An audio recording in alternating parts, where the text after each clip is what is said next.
Good afternoon, everyone. My name is Chris Buckley, and I'm part of the 405 Improvement Project Community Outreach Team. Sorry, we had a little bit of a technical difficulty there, so we're just a smidge late getting started. I'd like to thank you for joining us today for this online meeting. I'll be providing a brief update on the project and a little bit of detail about activities at the McFadden Avenue Bridge, and then we'll take questions. Usually we hold these meetings on Saturday mornings with donuts and coffee. However, in response to current circumstances, we are conducting our neighborhood meetings online. First, just a little bit of housekeeping. If you do get disconnected from the meeting, just hit the reconnect button and you'll be back in. So I'll begin in a few moments with the presentation, but I wanted to mention that, the presentation will be followed by a Q&A session. I feel free to submit questions at any time during the presentation. I'll start off the Q&A by answering those questions and then take additional ones after that. Please use the chat box that you can see on your screen there to submit your questions. Also, under the Files section, you'll see several PDFs. These include the project fact sheet, bridge map, and fast facts, our express lanes FAQ, and the express lanes access map, as well as an updated FAQ on the McFadden Bridge. Feel free to download these resources at any time during the meeting. Also, under the Offers section, you'll find a link to sign up for project alerts. You can sign up for project-wide information if you don't already receive it, or you can sign up for bridge-specific alerts, which go out when we have major activities occurring at any of the bridges, such as the start of a new phase or demolition of a bridge. We'll also be conducting a few polls during the presentation, so please participate in those when you see them pop up. And we'll be sending out an electronic survey after the meeting, and we really appreciate your feedback. Joining me in this discussion is Nikki Wright. She'll be broadcasting the questions via the chat window. I'd also like to acknowledge additional team members who are working in the background to keep the webinar running smoothly. They include Joey Fernandez, Asia Stansell, Anna Finley, Noemi Luna, and Gia Lai. They'll be managing your questions, communicating with the audience through the chat box, and providing translation support as needed. Finally, I want to let you know that the meeting is being recorded and will be available from the project website within the next 24 hours. So if you missed something or you know someone who couldn't join us tonight, head over to bit.ly/405 webinar-McFadden. Again, that is bit.ly/405 webinar-McFadden. That'll be a video will be up tomorrow, so people can check it out. All right, now, if you would, please take a moment to participate in our first poll. We'd like to know how you found out about this meeting.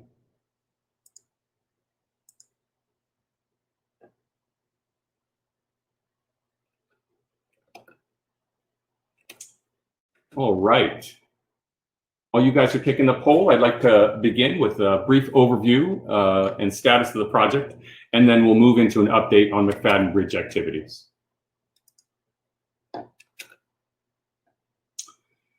In this slide, on the left, you can see the project limits are from approximately State Route 73 in Costa Mesa to Interstate 605 in Seal Beach, a length of about 16 miles.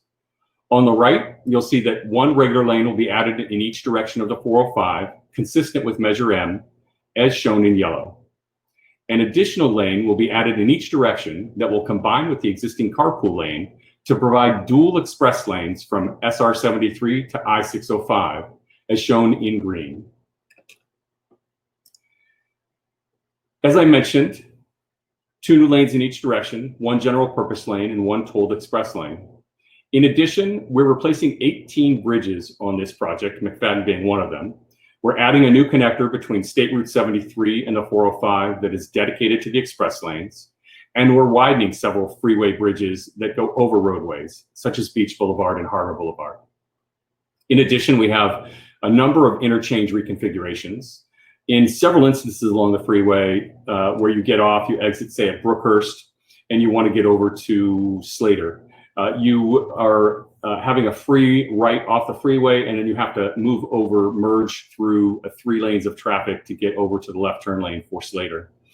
That's going to change in all instances. Beach Boulevard is another example of that, where the exit ramps will come to a T intersection, signalized intersection, where you'll be able to either make a left or a right, and safely then, if you need to get over across multiple lanes, be able to do that.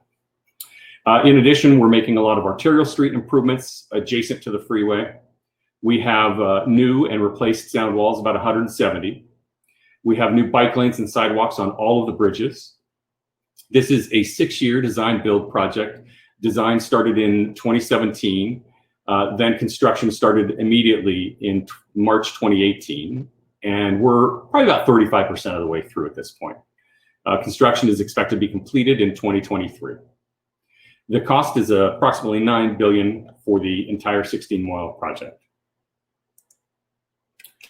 So a little bit more about, we have this bridge construction map as one of the PDFs available to you. And when you download it, you'll see the map has 2 pages. One is the construction map, and that shows when bridges will start construction. There have been a few adjustments to this over time in an attempt to advance the schedule as much as possible. For example, the Edwards Street Bridge, recently closed and demolished, was originally set to be later in the schedule, but with coordination with the City of Westminster, it was moved up in the schedule. On the second page in this PDF, you'll see the fast facts section, and that tells you what's going to change in the bridges. So it tells you the existing lanes and the number of new lanes. It tells you existing bike lanes and sidewalk and how it will be different in the future. And in all cases, all the bridges will have bike lanes in both directions, I believe, and almost all the bridges will have sidewalks on each side. I think Bolsa Chica is the only exception in that. The next several slides show construction activities from the last several months. To start, there's been significant concrete paving and realignment of on and off ramps. And you'll notice that we've done that at Beach Boulevard. For example, the loop on ramp from northbound Beach Boulevard to the northbound 405 is closed. That's expected to reopen in mid-August. The off ramp at Beach Boulevard from the northbound 405, the straight off ramp to northbound Beach, also closed, also for realignment. So we have several of those instances going on where we have ramps that are closed for approximately 1 month, maybe 5 weeks, and that's for realignment work.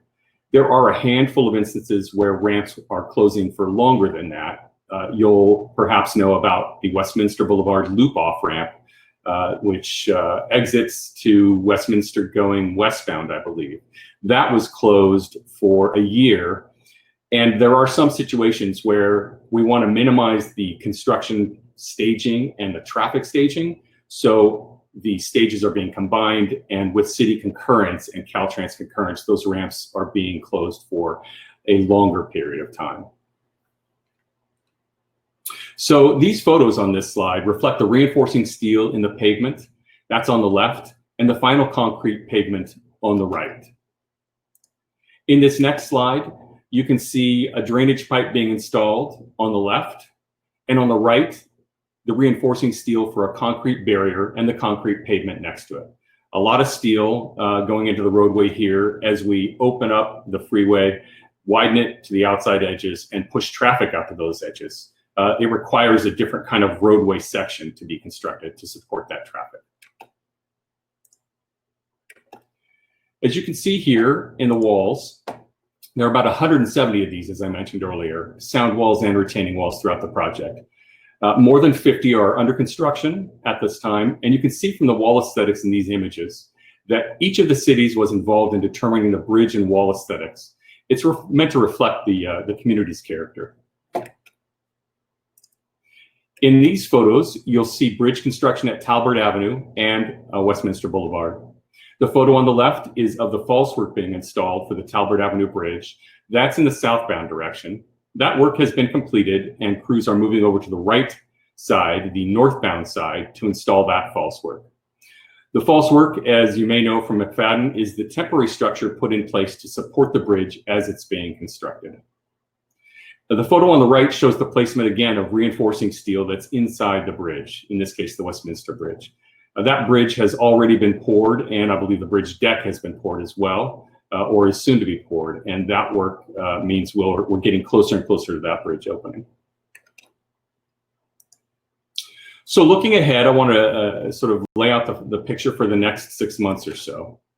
Construction on the project is more than 35% complete, and the design builder has about 700 workers actively involved in the project. We've opened the first halves of the Magnolia Street, Bolsa Chica Road, and Golden West Street bridges in the first half of 2020, and work on the second halves of those bridges has begun.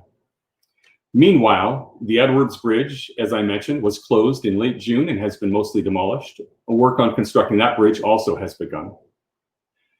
In the second half of this year, McFadden Avenue and the Bouchard Street bridges will open to traffic, and work will begin shortly on the Heil pedestrian overcrossing. In addition, we anticipate opening the first half of the Westminster Boulevard Bridge and beginning work on the second half of that one.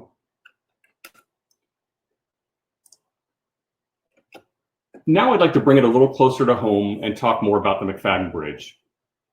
These images show the most recent activity at the bridge, the deck pour, which happened last week, I believe. And those tarps shown in the right are in place as part of the concrete cure process. The deck pour was a major milestone in the bridge's construction. The main components of bridge construction are building the foundation, constructing that with the use of steel piles and a concrete cap. Then the substructure is built on top of that, and that's composed of the bridge abutments, or the sides of the bridge, and the center columns. The superstructure, which is the bridge itself, as well as the sidewalls and the approach slabs leading up to the bridge, and then the finish work, which includes sidewalks, curb and gutter, the barriers on the side of the bridge and the barrier rails that are built on top of them, and monuments on each corner of the bridge. For McFadden, as you know, there have been some delays to the schedule. Some of the contributing factors are in the bridge's complex design as it curves over the freeway. We had significant rain over the last 2 winters. There have been space constraints within the state right-of-way, so that's where we can actually build on the freeway. And the need to work around surgeries at a nearby medical facility. You can find more details about the delays in the FAQ. That's something we shared with folks last year, and we've since updated it. We last year did come out to the community last fall and talk about the bridge opening in mid-2020 or summer 2020. We've continually stuck with that time frame because we have seen how schedules can be affected by several factors, and we were not comfortable committing to a specific date only to have to change it. At this point, the latest schedule from the contractor shows the McFadden Bridge opening to traffic at the end of September this year. That's about a month later than estimated. The contractor is fully aware of how important this bridge is to the community, and they are doing everything possible to stick to that opening date. Over the next 2 months, you can expect to see crews working in a number of areas. Once the bridge deck has cured, the false work will be removed and the bridge will be stressed to reinforce the concrete. Crews also will be working on the bridge approaches that I mentioned earlier and a lot of the finish work. You'll see electrical work going on at the new intersection at McFadden and Sugar. You'll see construction of curb, gutter, and sidewalk, installation of that barrier rail and fencing I mentioned. And all of this will culminate with restriping the roadway and opening the bridge in late September.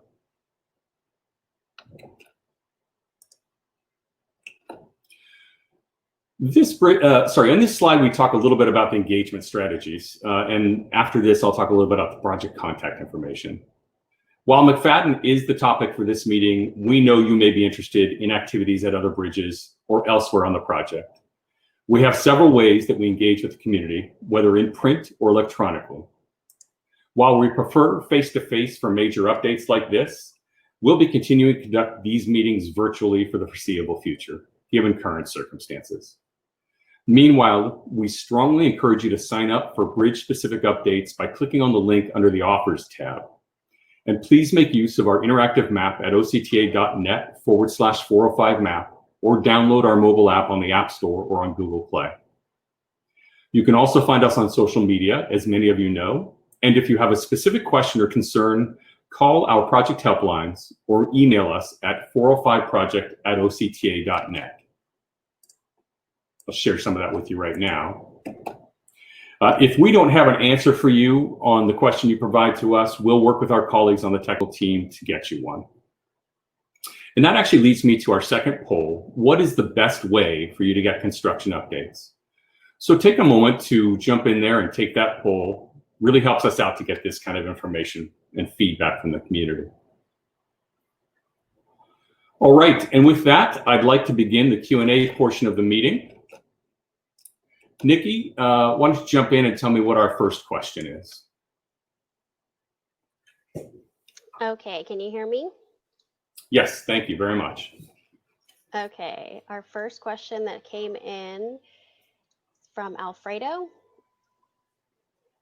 Excellent. Alfredo says, when will the bridge be ready?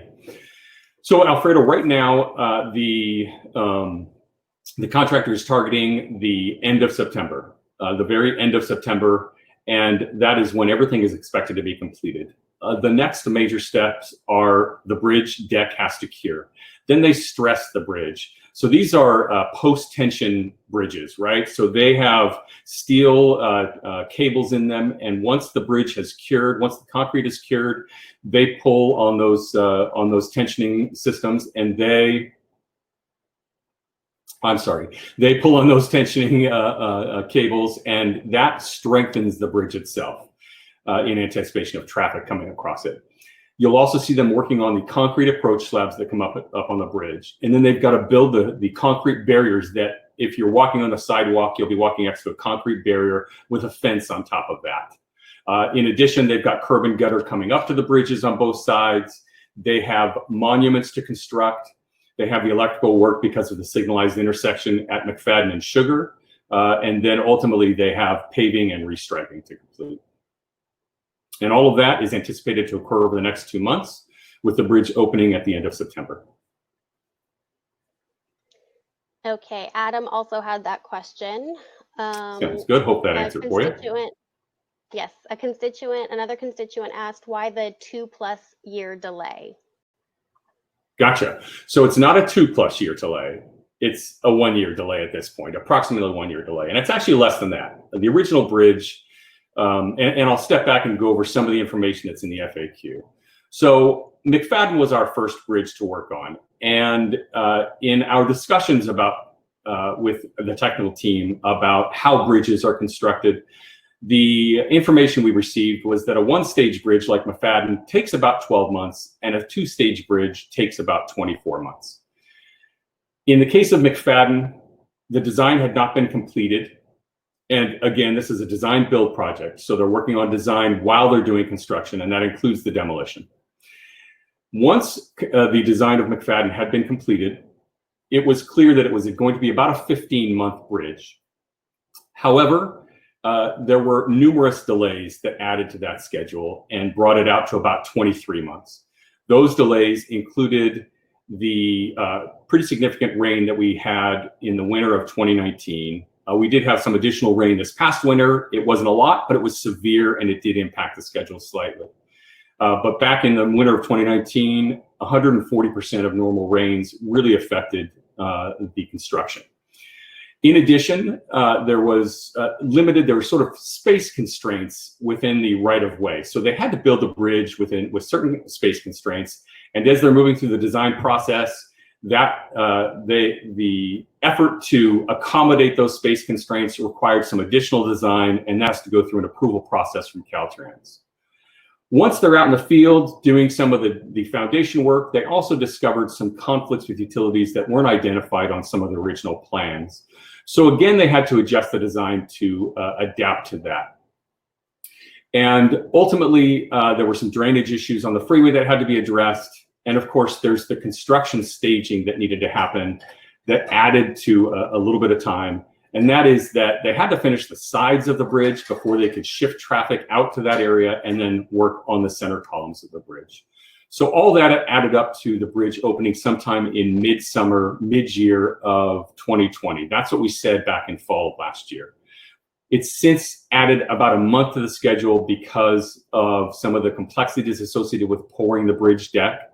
Again, we're dealing with a curve and a banking of the bridge that requires very careful placement of the concrete and very careful calculations and analysis. They didn't want to mess that up because you don't want to go back and try to do that again. That would delay it even further. So they delayed the bridge deck pour for a little over a week or so, but ultimately got that done, and it's up to par and exactly where we need it to be. So now we're back on track. That added about a week, a little bit more than a week. Plus, as I mentioned, we had rains this year that had delayed us getting to that point. That added a little bit extra time, and that has gotten us to the end of September.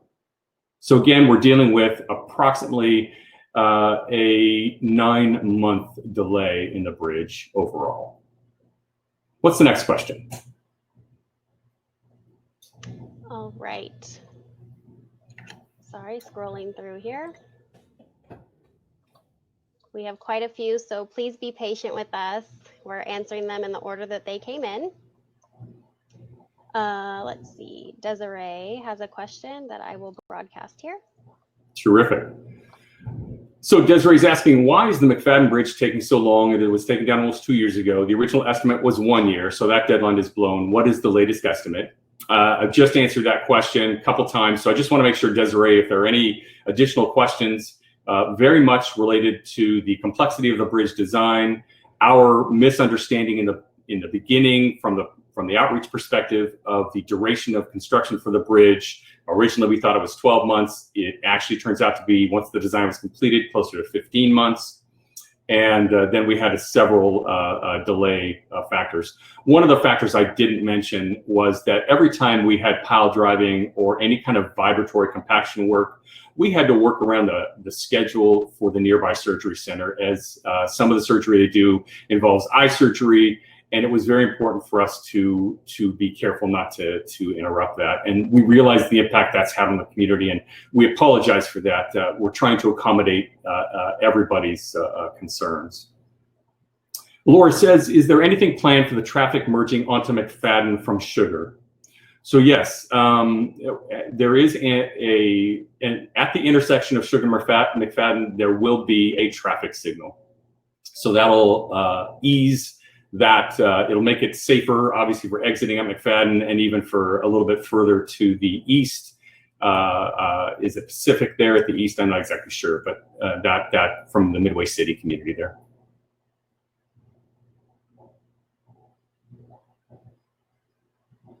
Joanne says, this project has been difficult. You've changed the date many times. Our cars are filthy every day. Are you going to pay for our car washes?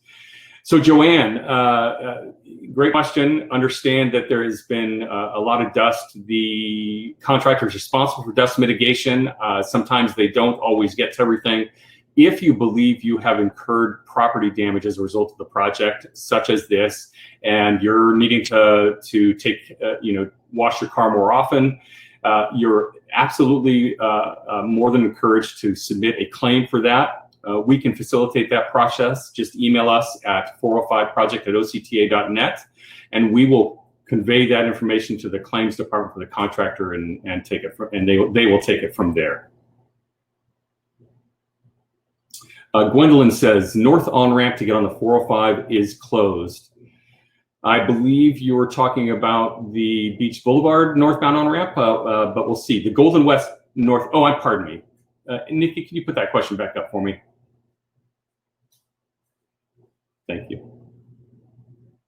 The Golden West northbound is closed and the Edwards Bridge is closed. It makes it very difficult to find an on-ramp to the northbound 405 from my area. So yes, it is difficult. That northbound on-ramp is going to be closed. This is at Golden West to the northbound 405. That's going to be closed for, it was a 102-day closure, I believe, and it extends through October 2nd, October 3rd, somewhere in there, so early October.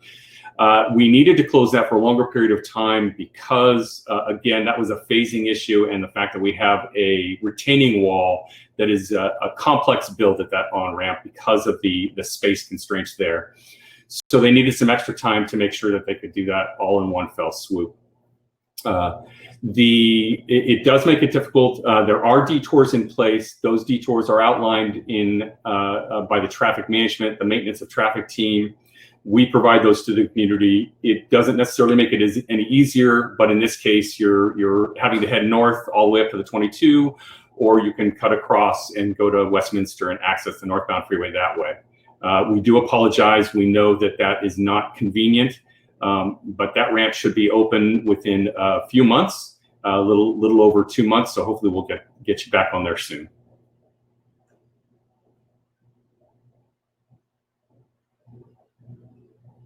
Joanne says, the sound and banging is so annoying. You allow homeless people to live on our street because they can't live under the bridge. Anytime you see any kind of issue with homeless, please let us know and we will coordinate with the appropriate authorities to address that issue. And the sound, obviously that is difficult, and we realize that I'm sure it's frustrating. I've lived near construction projects as well, and including pile driving, and it can be difficult. The contractor, during the daytime, there are really no constraints on noise. Nighttime, however, they do have to meet a Caltrans standard. They are meeting that standard. That's one of the reasons we don't have pile driving at night, for example. We understand, again, that it's not the easiest, but again, with McFadden, we'll be out of your hair soon, and hopefully the noise you're hearing will be much less and much more minimal. Desiree asks, are there time limitations for work? We had really loud banging on the Newland Bridge starting at 6:53 a.m. this morning.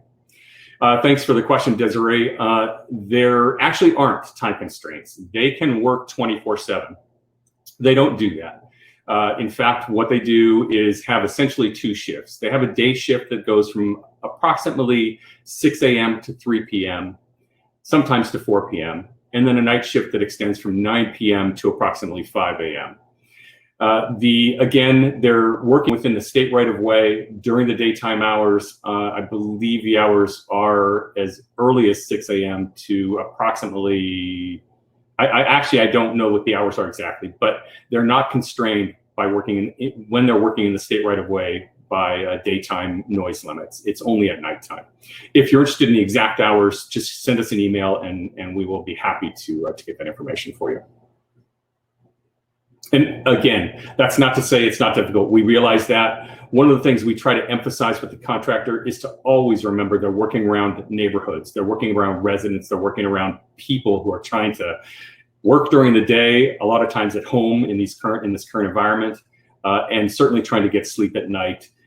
It's frustrating. We know construction is never a good neighbor, but we try to emphasize with them to be conscientious about the fact that they're working around residential neighborhoods, and to minimize the screaming and the yelling, minimize loud music. Anytime you hear something like that, where contractor crews are yelling to one another, or loud music is playing, things like that, foul language, even anything that you think is not appropriate, let us know. We will immediately convey that to the contractor, and they will address it. They have been very responsive on that. Oh, right. Another constituent asks, why is there so much dust during construction?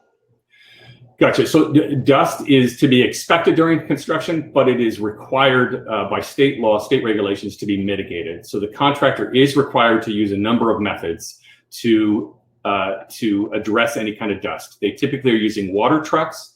At times they will lay down a soil binder if they're not going to be in the area for some time. And that's the green sort of topper that you'll see sometimes on hillsides. That's a binder. But they always need to be addressing the dust mitigation. So anytime you see an issue, please let us know. If water trucks aren't coming around or street sweeping trucks aren't coming around to pick up the dust, or you notice somebody driving along and they're driving at a high speed and they're on a construction crew through an area, they shouldn't be doing that. Please let us know. We do our best to be out on the project, checking things out, as do the construction management inspectors, but we can't be everywhere. So if you see something, let us know and we will get it addressed as quickly as possible. The constituent also said they've contacted AQMD and they just look the other way. So contacting us is is one of the better ways, you're saying, Chris? Yeah, definitely. But do contact the AQMD if you have a concern about dust, coming from the project area. That's your prerogative, and we would never stand in the way of that. Please do, however, let us know, because it's critical that we get that information to the contractor as well. Chris says, how did those in charge not know that the bridge had a curve in it and the space constraints? Chris, it's not that they didn't know that. They did, of course, know that. That bridge is built in the current configuration to avoid landing on Sugar Drive. So that curve is pretty important to get McFadden to beach. In addition, the space constraints they were aware of. Let me first take the curve in the bridge.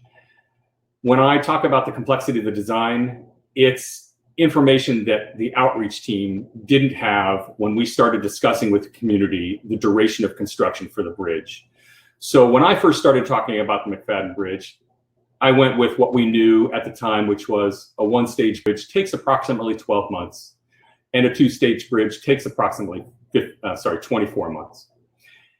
As construction was as design was completed, we got more information about that and learned, and actually it was well into the design and well into the construction of the bridge. We learned that it would take longer. So that was on us, and I apologize for that and the fact that we provided the community with the incorrect information in the first place.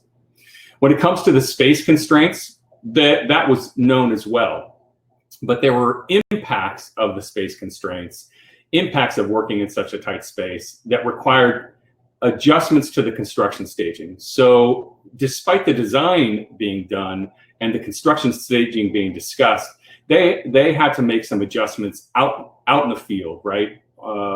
These aren't changes that can be made on the fly, but after assessments out in the field, they had to make some decisions to make some changes. And that added some time to the construction schedule. In addition, the space constraints, they sort of revealed some other aspects. When you get out there and you're actually in the field doing the construction and beginning work on the foundation and coming to understand what you're dealing with, and you match the plans, the design plans, with the reality in the field, you may discover that there are some discrepancies that need to be addressed. That's just like it is on any construction project, whether it's a large freeway project like this, or whether somebody's coming in to rebuild, to do some remodeling your home. And so some adjustments had to be made for that as well. Again, we realize that's not a satisfactory response, and that it's not helpful to the community, and the schedule remains delayed, was delayed rather as a result of that. But we really appreciate your patience, and we're moving toward the end here and going to get out of your hair on McFadden. And you're going to have a beautiful new bridge that will really be helpful to the communities of Huntington Beach and Westminster. Gloria says, when will the wall be finished off Sugar? Gloria, I'm not sure if you're talking about the sound wall there or the wall adjacent to the bridge itself that's parallel to Sugar. There will be some activities. The wall along the bridge should be completed when the bridge is completed. The wall adjacent to the freeway, there are a couple of gaps in the sound wall between the new bridge and the existing sound walls where those gaps will be filled with a new sound wall. That work is still to come. It's not going to be immediate, but there is some activity after the bridge is completed for that work to, some time needed for that work to occur. We can get you more rigorous detail about that. We'll add that to a list of questions that we'll follow up with the community on. Maria asks, why are bridges demolished and not worked on for months? Is this part of the engineering plans or simply due to uncontrollable circumstances like weather? So it's a fantastic question. There are myriad reasons why you might see a bridge demolished and then not worked on. Some of them include there is a settlement period. That's probably the most significant one. So when a bridge is demolished and a new foundation is going to be constructed and a new bridge substructure and superstructure on top of that, you want to make sure that the ground is not going to settle any further. So what happens in this case is you place large piles of dirt, and that's what you saw at McFadden. You see at all the bridges. You'll see that at Edwards next. That was the most recent demolition, and they're in the process of placing settlement fill. They put on there, and that settlement fill has to be in place for a certain period of time until there is a certain threshold met in terms of the amount of settling that goes on in a given week or something like that. What's important to know is that the settlement period, the soil out there along the 405 has always been bad. Let's call it just bad soil, right? We're pretty close to the beach, relatively speaking. And we're talking about soil that is not the best. So that settlement period has taken longer than originally anticipated, and that's added a little bit of time for some things. So sometimes you'll see the settlement fill in place for 60 days, maybe 90 days, and that's a couple of months, 3 months where you see nothing happening. So it is part of the design, part of the plans, and then of course, again, adapting to the field conditions, to the site conditions.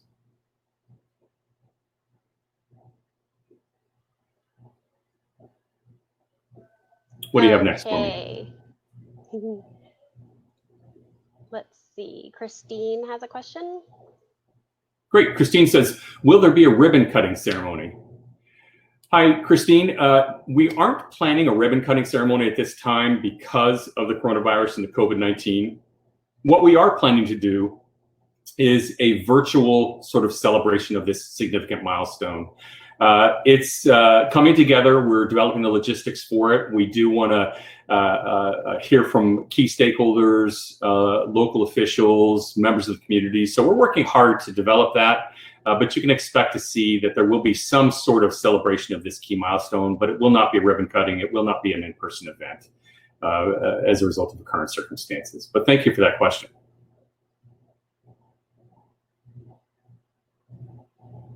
Ken says, it appears that there will not be a 22 West to 405 South interchange included in the update. So 22 westbound to 405 South, no, there is no plan to change that interchange.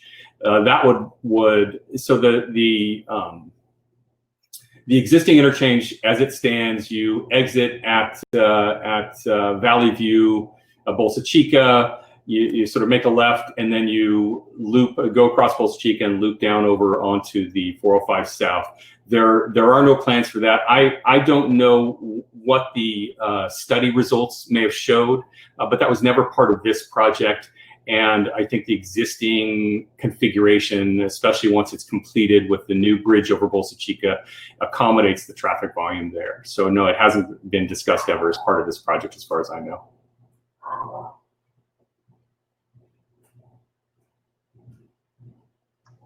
Okay.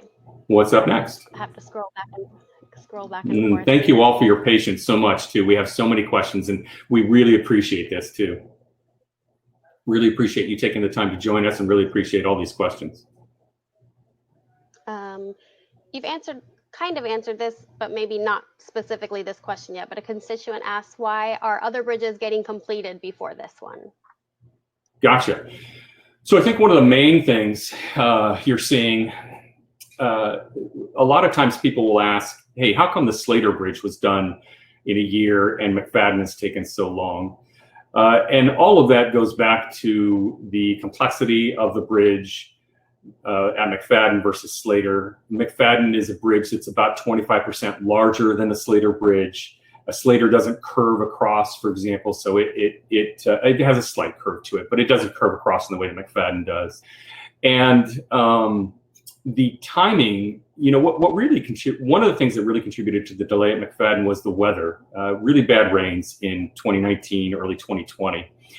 And the Slater Bridge at that time was at a different stage of construction.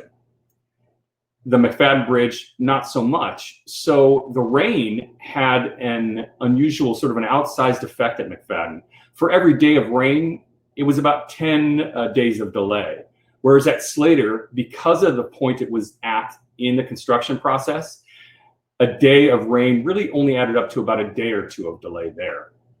And it's mostly because we were up out of the ground at Slater and we were not up and out of the ground at McFadden at that time.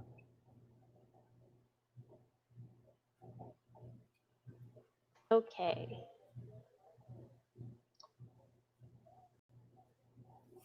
All right. The next question is from Desiree.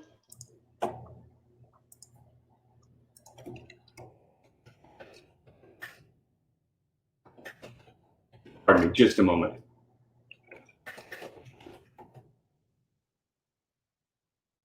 Desiree says, as of today, how many bridges have been taken down and how many have been actually finished? Great question. So we are at, I believe, 14 bridges under construction out of 18, but there are many, many more structures that are being worked on. You have a lot of channels that are under construction. You have a number of bridges that are freeway widenings, really bridges, as I said, over Beach Boulevard and over Harbor Boulevard that are in construction. So a lot of structure work is happening. In the case of bridges, we have 2-stage and 1-stage bridges. The only 1-stage bridge that is open right now is Slater. McFadden will be the next 1-stage bridge to open. But we have several 2-stage bridges, as I mentioned earlier in the presentation, that have opened. One of the stages has been open on those. That includes Bolsa Chica Road. The first phase is done there. It includes Golden West. The first phase is done there. And what am I missing? I feel like there's at least one more 2-stage bridge that's open. We do know that Bouchard Street is expected to open later this year, and that Westminster Phase 1 will open, which means Phase 2 will be closed. So you got to remember, on those 2-stage bridges, traffic is still operational on those bridges. So we have quite a few that where we have traffic still operational. We do realize it's frustrating, of course, when you're faced with a closure like Edwards, where it impacts, a traffic route that you've taken consistently. Now you have to adjust for that.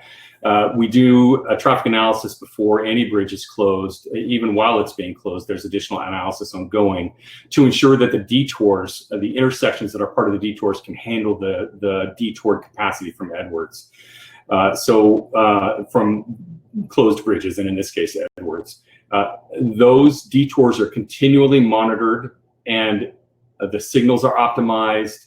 Traffic throughput is analyzed to make sure that we continue to be able to serve motorists. It's not at the very best level of service, if you will, obviously, because we're in the middle of constructing. So there is a patience needed on the part of motorists, but we're doing our best to ensure that you can get where you need to go. We always ask people during construction to plan at least an extra 20 minutes into the schedule, and realize how difficult that can be. We did have lower traffic volumes initially as a result of the coronavirus. That has actually allowed us to advance the schedule on several bridges because of daytime lane closures that were allowed on the freeway. That has since changed, since traffic volume has creeped back up slightly. But we again do realize those impacts are out there, and we ask you to add some time to your trip to make sure you can make it to your destination on time. What's next? All right. Let's see.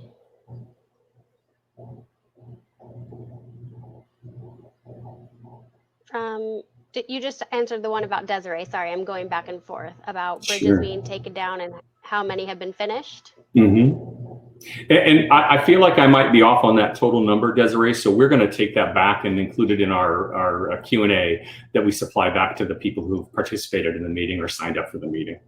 So we'll have that firm number for you. But I think we're at about 1 complete and about 14 under construction. I believe that's correct. And of those 14 under construction, it's important to remember that we have several where the first half has been completed.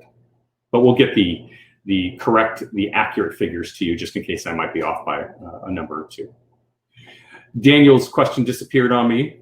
Let's jump that back up there. There you go. Thank you, Nikki. Can there be anything more done to keep Google Maps and other traffic services updated to reflect closures? Nikki disappeared again. Right now, Google Maps shows McFadden reopening tomorrow. And I've had to manually report closures at least a dozen times over the course of the project. Daniel, first of all, thank you so much for letting us know about that. We do try to track this on Google. As you may know, Google and Waze are connected. Waze is owned by Google. We supply Waze with fully accurate information about bridge closures, lane closures, ramp closures, and any associated detours. And that is used through their navigation app. So their navigation app, rather than crowdsourcing the information for project-related closures and detours, they get it directly from us. That's important because those detours are city-approved detours. We don't want to send people through residential streets, when they have to detour for a bridge closure or a ramp closure. I shouldn't say lane closures, I apologize. It doesn't include lane closures. But oftentimes I've noticed myself that the Waze information doesn't bubble up into Google. One of the benefits of Google Maps is, just as you said, you can contact Google and submit closure information, submit updated information. There is a senior group that edits Google content and edits content for Waze as well. We have an option potentially to contact them. We'll take a look at whether or not that's feasible for us, but somehow try to figure out how to get to them and help them keep their information updated. Typically would work through Waze to do that. We'll start there and see if we can make that happen. And if not, we'll see if we can pursue other avenues. But thank you so much for the effort you put in just to help with this information and notify the public about the closures as well. What's the next question, Nikki? Ingrid says, will McFadden be... I'm sorry, it's disappearing, and I'm not making it disappear, so I don't know what's happening. Sorry about that. Ingrid says her question's disappearing. Will McFadden be repaved and restriped from Beach Boulevard to Sugar Avenue, especially in front of the hotel there and the Driftwood entrance? So Ingrid, thank you for that question. I believe you sent that question to us earlier. We did reach out to the technical team. It's not an answer we had. We're hoping to have the answer to that question before the end of the meeting. But we'll find out what the status is of repaving there. I believe that is again, a city street. Also, you've got the county involved because it's Midway City in that area, and you've got Huntington Beach and Westminster. So we'll need to review that. If we don't have an answer for you by the end of the meeting, we will include it in our Q&A follow-up document that we provide to everybody who's participated in the meeting. All right, and another constituent asked there, or has a comment, there have been many accidents on McFadden and nothing's getting done.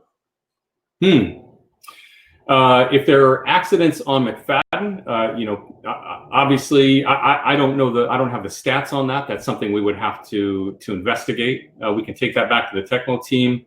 We do have our maintenance of traffic team that continues to evaluate the situation. So if you're seeing a serious issue that needs to be addressed through better signage or an adjustment to a traffic signal, let us know. The more you communicate with us about that, the better. We meet on a very regular basis with weekly, in fact, with the cities of Huntington Beach and the city of Westminster. And there are representatives from fire and police in those meetings. So we would typically hear about that through that avenue. I don't recall seeing a lot of that, but definitely let us know and we will convey that to the team.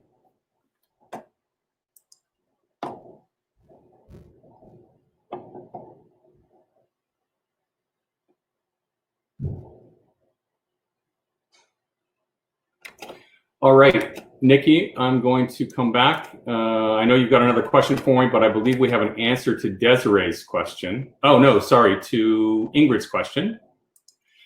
And it looks like we've got a second question there. Will McFadden be repaved?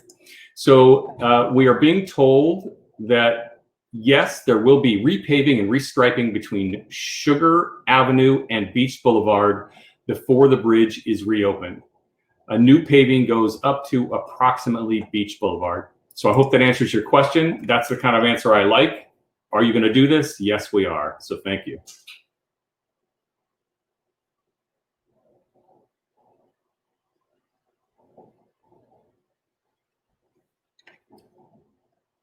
Next question, Nikki, there. Yes, looking through. Oh, it's from Bernie here, asking, will McFadden Avenue be repaved?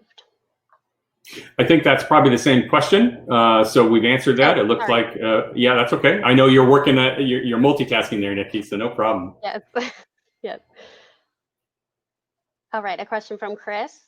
Chris, a great question. She's saying, I assume I apologize, I shouldn't. It's Chris with a K. Since the bridge sounds like it was very complex and that the contractor didn't understand that initially, so how do I know it is safe?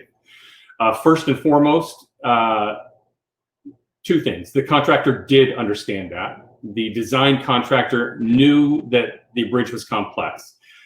It's in designing the bridge that you have to address these complexities.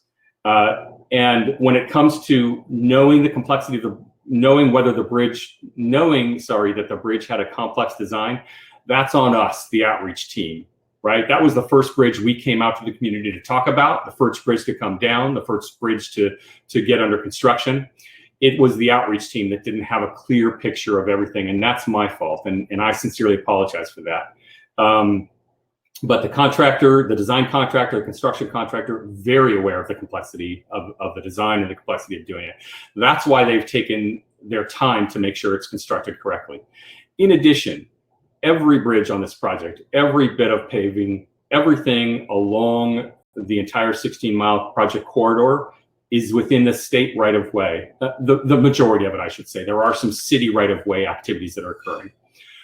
All of that construction has to be done per Caltrans standards. So they are following Caltrans construction standards, and those are at the highest level. So you can trust that the bridge is going to be safe. You can trust that it's built to the latest standards to withstand seismic events, everything. Just watching some of these bridges be built, it's amazing. The amount of steel and concrete that goes into it, you know, the attention to the detail in terms of the curve and the banking of things, the importance of constructing the roadway sections in such a way that it will support traffic differently from before, because before, where we are constructing roadway now, it was roadway shoulder, didn't have the same section requirements. So it's significant. It is being done per Caltrans standard, and you can rely on that.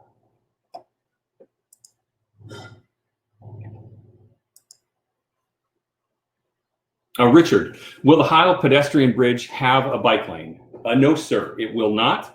As far as I know, it is still going to be a pedestrian bridge. That does not mean you can't take your bike over it. I do believe it is ADA accessible. It has to be ADA accessible, though. I want the team to verify that for me, just in case. So if we could check on that, that'd be much appreciated.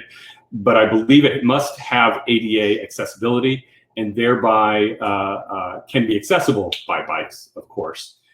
That bridge, by the way, is anticipated to close in early August. It will be followed immediately by full demolition and reconstruction. That is an instance, the Heil pedestrian overcrossing, where the intent was to keep it open during construction, but constructability issues, very tight space to work with in the center median area, and the equipment required to construct the foundation for the center median, the column that's going to hold up the bridge, and the outside landings. That has required the contractor to proceed with closing the bridge. That is the plan at this time. Close it fully, then demolish it. If that changes, we will certainly advise the community, but that is planned to begin in early August. Bob says, will everything be completely done when the bridge opens, or will there be other follow-up items like landscaping? That's a fantastic question. There will be a number of items that will follow up after bridge construction. Landscaping is one of them. There are landscaping plans for this area. I don't know the full detail of the plans. We can obtain that for folks, but you'll see on the embankments leading up to adjacent to the approach slabs on the bridge that we can, there will be some landscaping. That's both on the Gothard side and on the sort of the Beach Boulevard Sugar side. So we'll take a look at that and provide that if you'd like, interested in that. In addition, there may be some joint seal work in the bridge. There may be some civil work activities like, some more attention to detail on curb, gutter, things like that might need to occur once the bridge is open to traffic. So there will be some additional activity associated with that.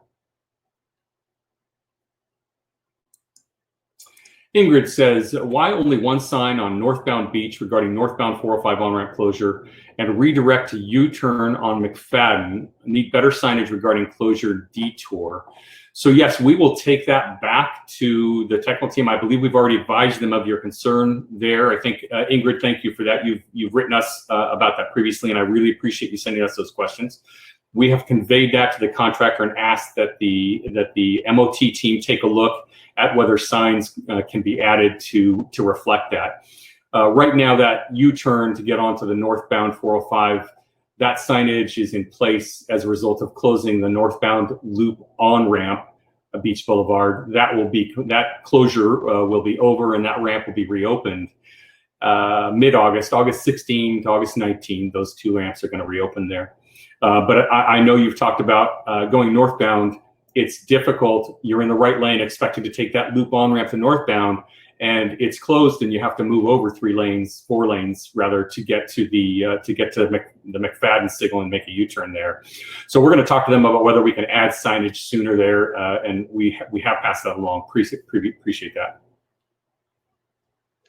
Okay, and we got some confirmation that we are waiting on from the technical team. We're all working behind the scenes here. No bike lane on Heil, and yes, it will be ADA accessible, and they can walk their bike across the bridge if needed. Gotcha. All right, our next question, we have another question from Joanne about Gothard. Great. When is Gothard going to open? So, Joanne, I'm assuming you're talking about Gothard at McFadden there. I mean, it's actually open. McFadden is open past Gothard right now, so that there's access to the Artisan Apartments, and of course to the storage place there, I believe. But Gothard itself, I don't know if we have any particular closures at that location. Please let us know if there's something more specific. You can let us know in the chat here. There may be a city activity that we aren't aware of on Gothard that has resulted in some closure, or there may be 405 project activity that I'm unaware of. And then if that's the case, certainly we can check on that for you and get back to you, if not during this meeting, in the follow-up Q&A that we'll provide to participants.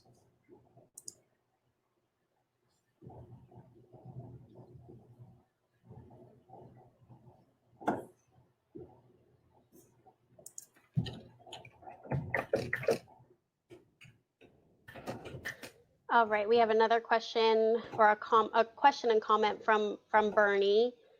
He's saying, how about our tract being? I'm so sorry, it keeps disappearing. Being related, which has impacted our tract tremendously. Bernie, maybe if you could be a little bit more specific about the tract you're talking about. Is it off Sugar Cascade there? It might be that tract you're talking about. And if there are any impacts, obviously we don't want traffic going through there if that's the case. So let us know. Again, we'll be out of there in about 2 months, and that should ease that. But there should be a signage in place, and if it's not, we will be happy to address that with the maintenance of traffic team and see if there's anything that can be done about that.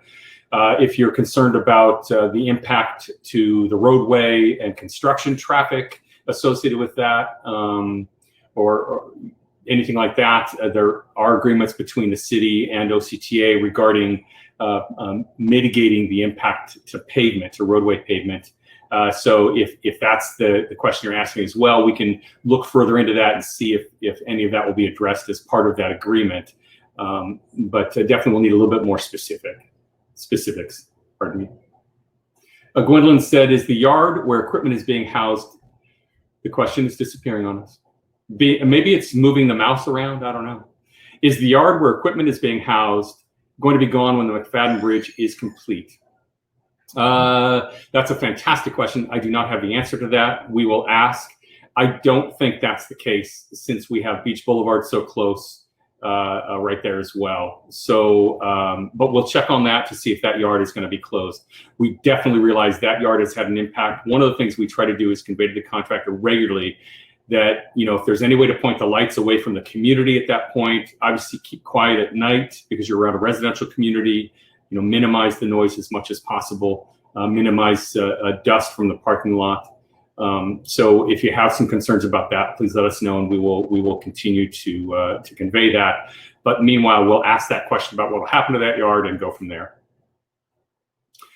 Chris says, what about the neighborhood trying to get out from Pacific Street? Will the traffic light at Sugar take that into account? That's a good question. It is a question for our traffic team. We will talk to them, get back to you about that. We do know that there are some concerns from folks leaving Midway City area and coming out on Pacific.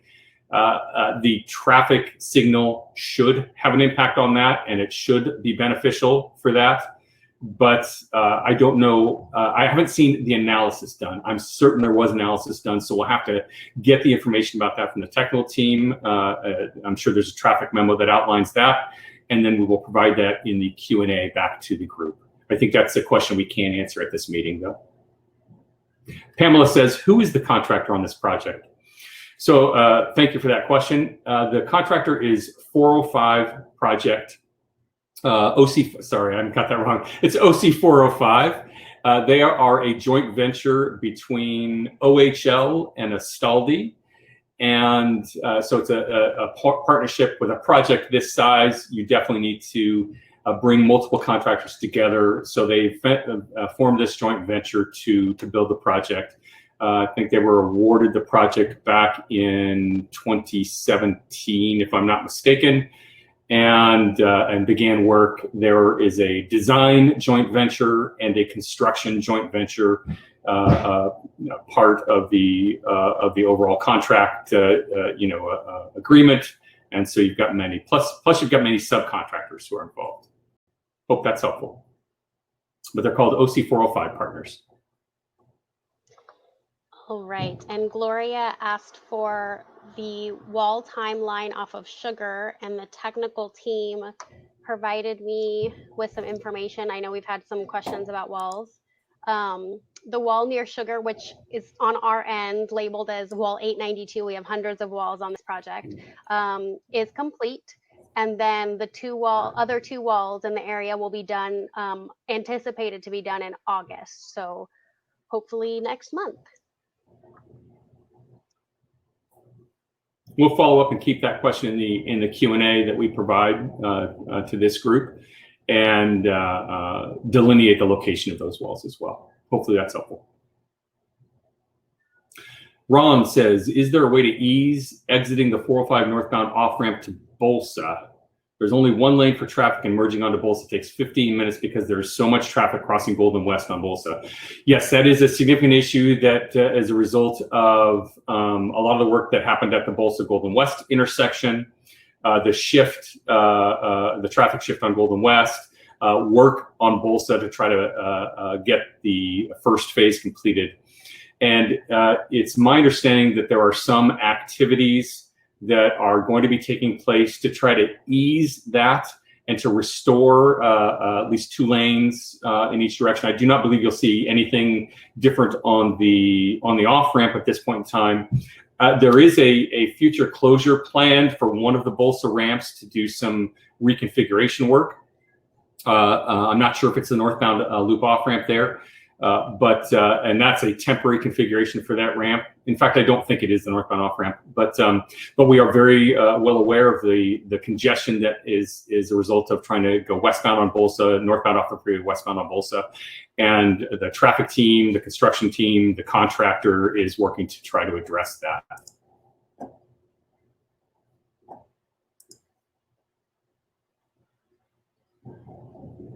Cheryl says, my comment is that the choice to work on so many bridges in close proximity causes undue backlog to certain areas, between Beach and Valley View, for example. Wondering whether remediation of working on too many on-off ramps in a row, can some relief be provided via prioritizing ramps which cause overloading? I think, and talking about a similar situation to Edwards. So I think the larger question is, with the work happening on consecutive interchanges, ramps at consecutive interchanges, it's having an impact on traffic flow. This is something that we are continuing to always evaluate. We've got a maintenance of traffic team. The contractor has a group of people dedicated to this. OCTA has a group of people dedicated to this. Caltrans has a group of people dedicated to this. We all work together to try to address the congestion, to address the issue of backup, and to try to mitigate it to the greatest extent possible. The reason that we are doing bridges in the order that we're doing them and implementing on-ramp closures, off-ramp closures the way we're doing them in order to rebuild those is to ensure that we get this project done in 2023. We realize that that has a negative impact on traffic and adds to congestion. But it is a much better scenario doing this and sort of ripping off the Band-Aid, if you will, and really trying to deal with these difficulties now so that we don't extend the process, the project and the construction process out, 10 years, 15 years, 20 years. And it's a finely tuned process, if you will, or continually being fine-tuned, I should say, not finely tuned, continuing to fine-tune this. We're always looking at the schedule with the contractor and always looking for ways to advance that schedule and really move out of cities as soon as possible. Bringing the Edwards Bridge up and making some other adjustments to the schedule is actually going to get us out of the south end of the city of Westminster, for example, earlier than anticipated, probably almost a year earlier than anticipated in terms of completing bridges. So we're always looking for ways to do that. We realize that in the short term, and for short term, we're talking, a couple of years, of course. We're in peak construction period. We expect that to continue through the end of next year. But better to move through that now and address it now and deal with it now than to extend it out for a length of time. That's it. Ingrid says, has storm drain capacity been addressed by engineers to accommodate more stormwater runoff and prevent flooding on McFadden and cul-de-sac on Cedarwood, also Sugar?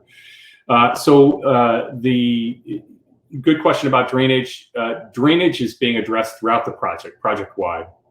So there's a lot of work going on to install drainage systems. You'll see it throughout the project. It's happening both on the freeway and on arterial streets, in the lead up to the bridges. So yes, there is attention to that in all cases. When it comes to a specific flood situation, we'd have to take a look at that. I'm not sure. You talk about a specific area, the cul-de-sac on Cedarwood, also Sugar.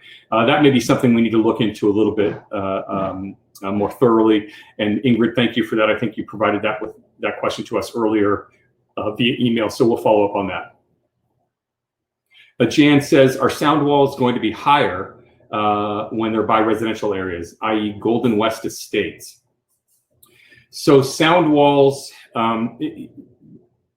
they vary in height. They will be at least the same height that they were or higher in some cases. And in some cases, we're putting sound walls where we didn't have them before. But what I would say is it would be best if you emailed us with your address specifically, and then we can look to see what the wall construction might be in that area and give you a more definitive answer. That would be best. Scott says, who am I able to contact regarding damage done to my rear wall? A fantastic question.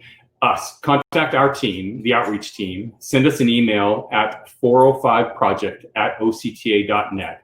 If you have any documentation, you've taken photos, video, anything you have, send that our way.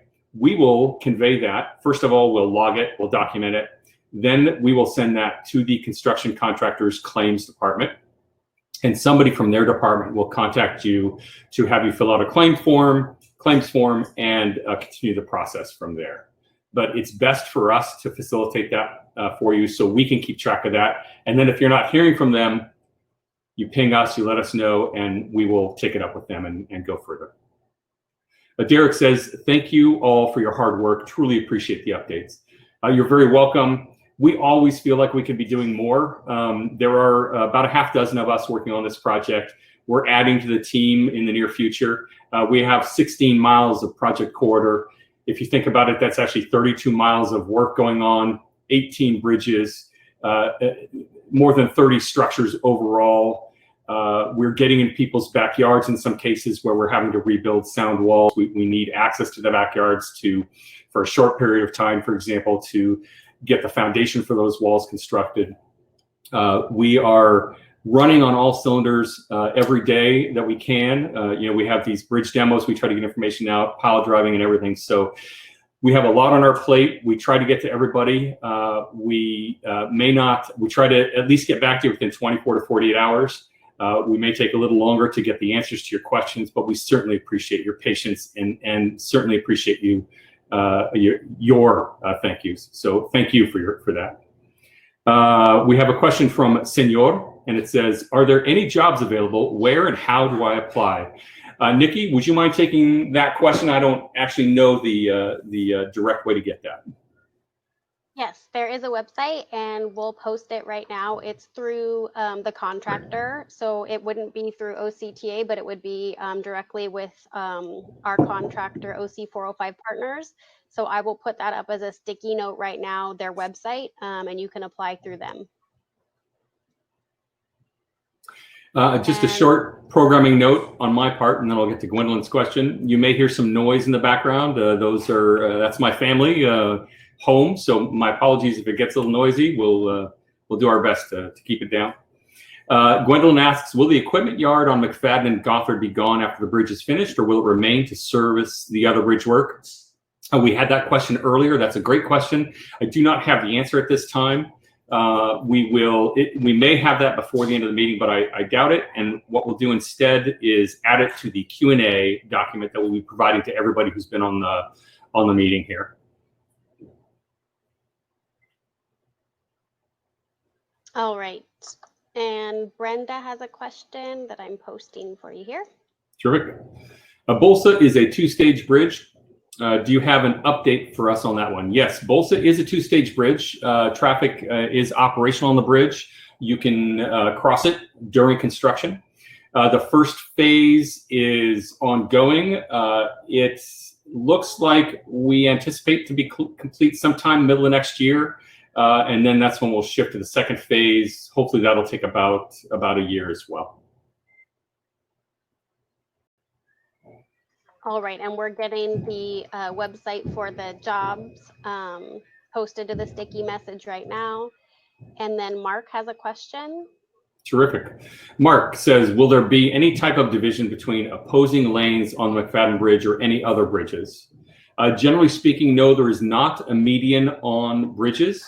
There may be a painted median in many cases, but there's not a raised physical median on the bridges. So there will be some space between, though, for sure. Hope that answers your question. And then Jan also had a question about the height of sound walls. Will they be higher to abate freeway noise in neighborhoods? And I believe your response to the other person that asked that was, if you want to send us your specific address, we can look up the height of your sound walls. As part of the project, forgive me if you said this, Chris, but there's not going to be any lower sound walls as part of the project. You'll have the same or higher. Correct.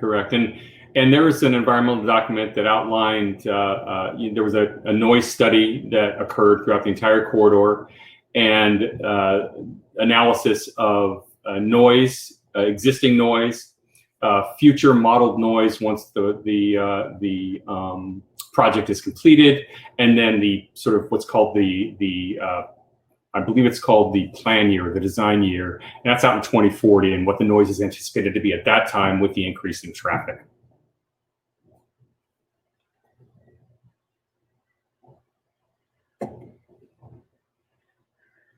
And then Scott asked, who am I able to contact regarding damage done to my rear wall? So we posted information. Just contact our team at 405project@octa.net, and we can help facilitate the claims process, Scott. And then Ray had a question regarding safety. Sure. Ray says, why has OCTA ignored the safety of the community and the workers only to say, you say you'll have a meeting and nothing changes, gates are still left open. So I'm not exactly sure if we're discussing the gates at McFadden. I believe we had some issues there and worked hard to address those. We continue to address those. If you see any issues, any safety concerns, please let us know. You can convey it to us, we will convey it to the contractor, we'll convey it to the construction management team, and we'll do our best to address those as quickly as possible. Ray asks, what are the cost overruns for McFadden? I don't have any information about any cost overruns. I don't know that there are any.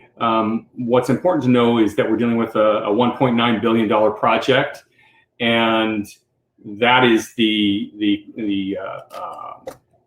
that was what was approved. If there are any issues related to cost, that's typically addressed by the technical team. We can try to get that information for you, but I don't know of any cost overruns.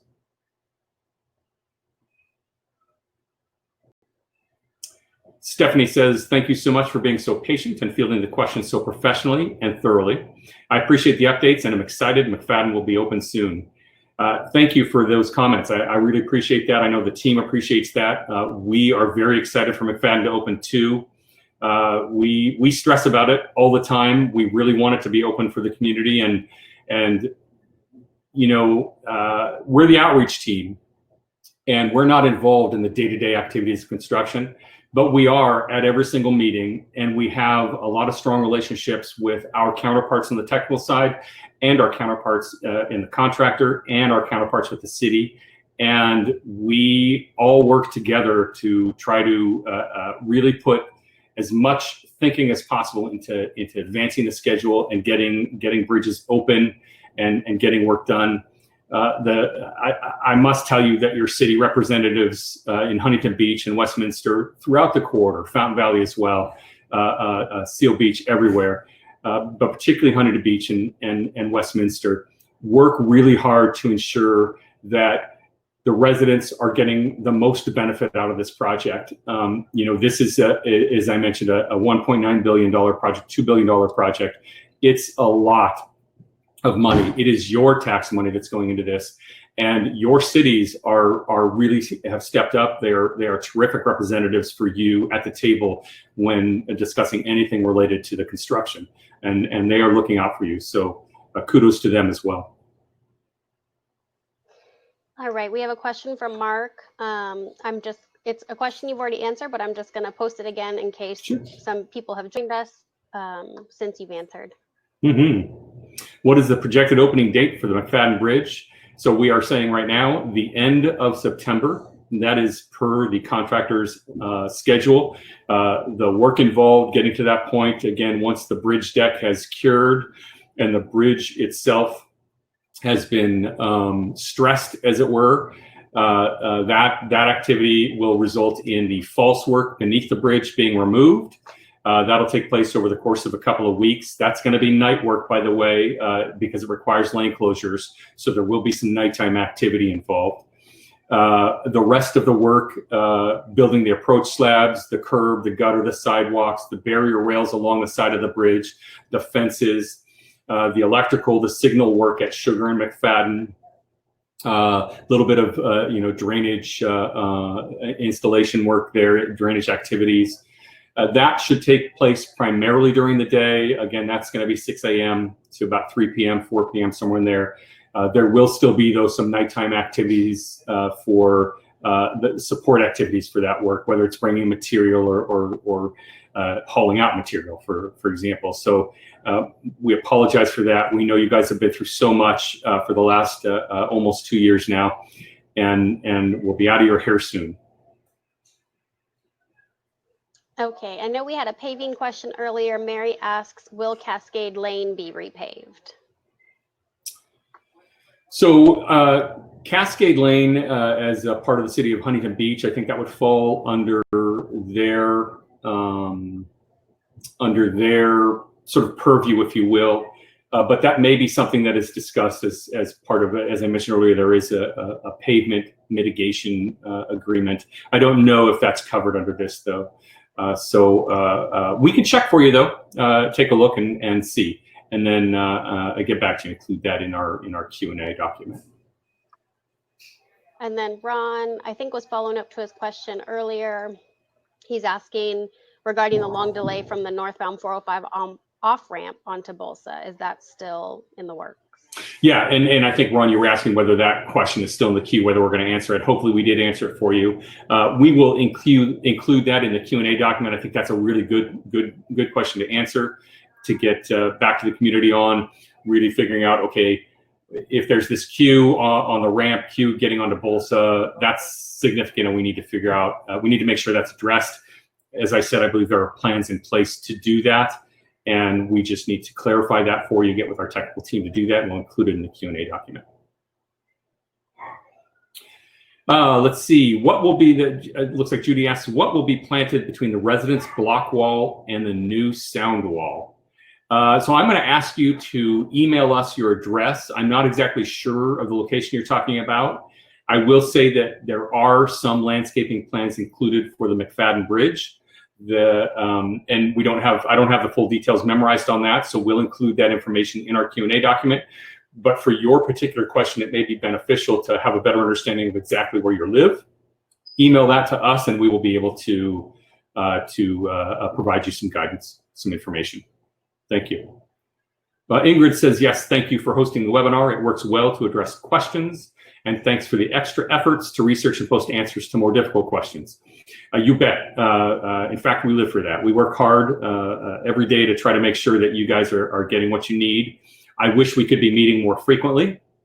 In fact, we're looking for ways to communicate more frequently with residents and business owners about the activities. Trying to maximize our resources and maximize sort of how we do things. So for sure, you bet.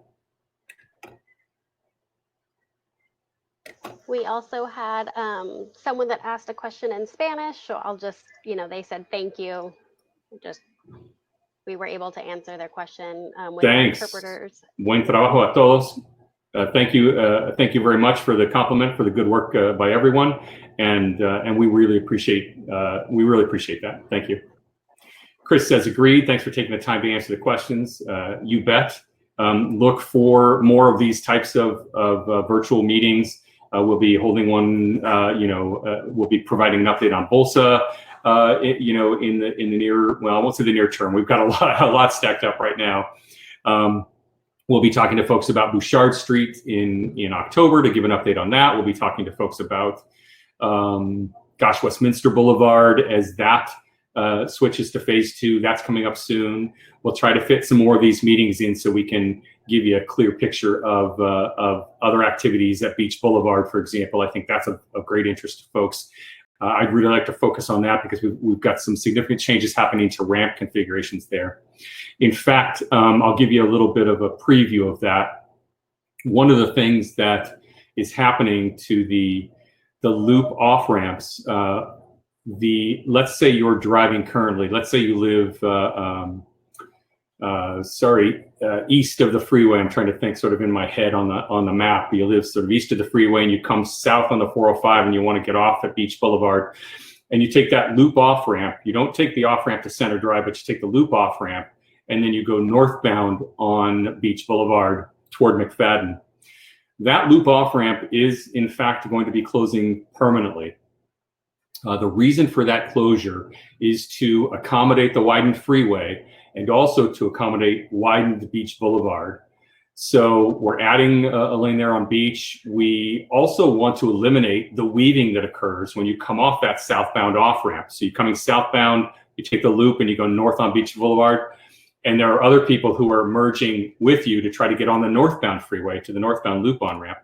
We want to eliminate that weave, that merge, for safety reasons. And the analysis showed during the environmental period that the traffic volume was not much. That may come as a concern to folks who head up to use that and head up to McFadden. But that's the point of reconstructing completely the Center Drive sort of Beach Boulevard off-ramp. And the off-ramp's being reconstructed, widened to add capacity, and Center Avenue from that ramp area to Beach Boulevard is being reconstructed to add capacity.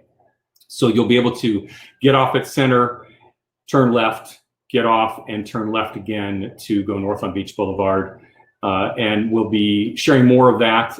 The same situation will occur for the northbound off-ramp for those who live south of the 405 freeway and head southbound on Beach Boulevard. You're coming northbound on the 405, you get to the loop off-ramp, and you come to southbound Beach Boulevard. That ramp also will be closing, and it will be permanently. That will be sometime next year, we understand. And again, there will be a reconfiguration of the off-ramp at northbound Beach in this case.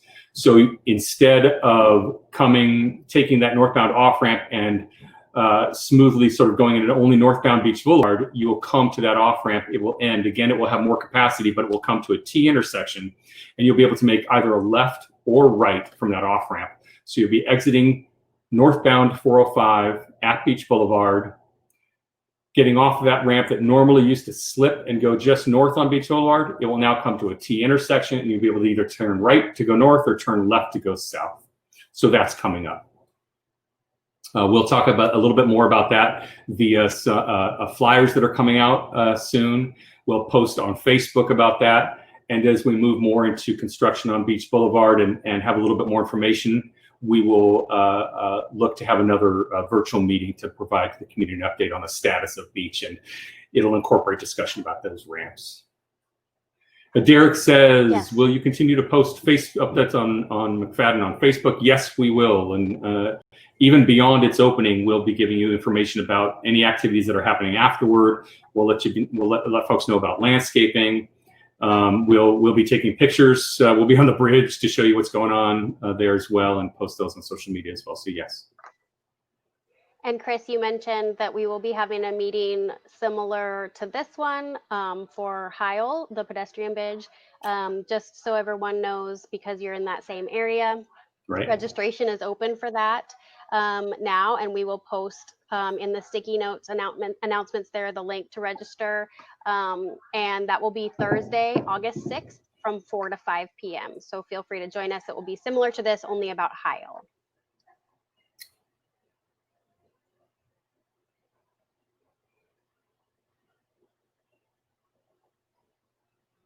Ingrid said, please have a member of your team come out and look at the lack of clear signage at McFadden at Pacific and the split to Sugar. Also no through traffic on Sugar. Yeah, so this is a result of a lot of activity there right at Sugar and McFadden. A lot of what we would call civil work going on. We shifted traffic to one side and then worked on that was to create a work area, and then the contractor did all their work there, shifted traffic to the other side to create a new work area, and then started work there. They should be done with that work relatively soon. That should end, but we will ask them to come and take a look at the signage and try to address that. Because yes, we've heard other concerns and complaints, like I've driven it myself and been confused during the last few weeks here and months actually, and trying to figure out, okay, how do I get to this part of Sugar? How do I and up into the tract? How do I get to the other part of Sugar? And it has been confusing for delivery drivers, is what we understand. So we have conveyed that to the technical team and asked them to the field crews to take a look and see if there's anything that can be done to address this, even though it is expected to be that implementation is expected, that traffic control is expected to be removed soon. And then Judy had the question about landscaping in between the wall. I forget what her original question was, but she says on Cascade and the new sound wall. Yeah, so I think we just need to follow up on that, is what you're. Yeah, I don't have that, and I think, could it be behind the house, behind the homes on Cascade, and the wall up above, which is really it's really a retaining wall. I don't know. I think it'll probably have a sound wall on it. I'm not sure exactly. So are there landscaping plans for that slope? I believe that's between the homes on Cascade, their backyard walls, and the freeway, the new freeway retaining wall that was built up above there. If that's the case, Judy, please email us. Let us know if that's what you're talking about, and then we will get an answer to that for you, and then we will include that in the Q&A document. Thank you. Ingrid says, really looking forward to the new north-southbound off-ramp from 405 north to Beach Boulevard. It will be so much safer. Completely agree with you. And that was actually one of the driving factor. The accident rates at these so-called, this is my wording, these slip ramps, right? Where you slip and you merge with traffic and you're trying to get over several lanes. We have this on Brookhurst. We have it on Beach. The accident rates are much higher than the average at those locations, and that's not a good thing. So, and you'll see that throughout the entire project. When I mentioned interchange reconfiguration, that's what's happening at almost all of the interchanges wherever this situation exists, and it makes it safer for motorists, bicyclists, and pedestrians. All right, and one last question, and I think we've gotten through all of them. Thank you for everyone's This is a great patience. one. I like this. So this is exactly what we were planning to do. The off-ramp changes at Beach sound amazing and a major change. How about a PDF, a map isolating the 405 Beach Boulevard intersection interchange? That is exactly what we're doing. We'll be preparing something like that. Exactly, and figuring out the best way to get it out to the community. I anticipate that the team and I rather anticipate that there will be questions related to this, and we want to get all of the information we can, gather it, talk about the issues and the reasons, the thinking that led to these changes, and just be able to talk that with the community. So that's going to take us a little more time, but you nailed it for us. That's exactly what we want to do, is make sure we can show people. I'm a visual learner, visual thinker, so it's much better if I can show people on a map than try to describe it. Marianne says, thank you for answering all of our questions. We understand construction can be complicated and you're doing your best to keep us informed. We can't wait till McFadden is done. It'll be a big relief for us who live here. Marianne, thank you so much. We really appreciate everything that the patience that you and your neighbors have had. This has been a tremendous impact on you. I wish it could have been a shorter amount of time, but thank you so much. And we will keep it up and keep sending the questions our way. This is why we're here. So we're happy to help. I do want to come back and say we have one last poll that we want you to take a look at. And that is, we'd like to know how this worked for you. Would you like to participate in additional virtual meetings? Take a look, take that poll for us before you head out. We had many people sign up for this meeting, and really appreciate the time you take out of your day to join us. We know you've all got busy lives, and it's dinner time, and everybody's having to sort of manage with juggling with potentially work at home or having to go to job sites that you got a lot more to think about than the project these days. We know that, and we realize that you're giving us that time. So thank you so much. David says, very informative session. We'll look forward to the next update. Appreciate it. Again, thank you all very much. That's it for the meeting. If you have any more questions, feel free to send them to us at 405project@octa.net. Thank you so much, and have a great evening. Take care.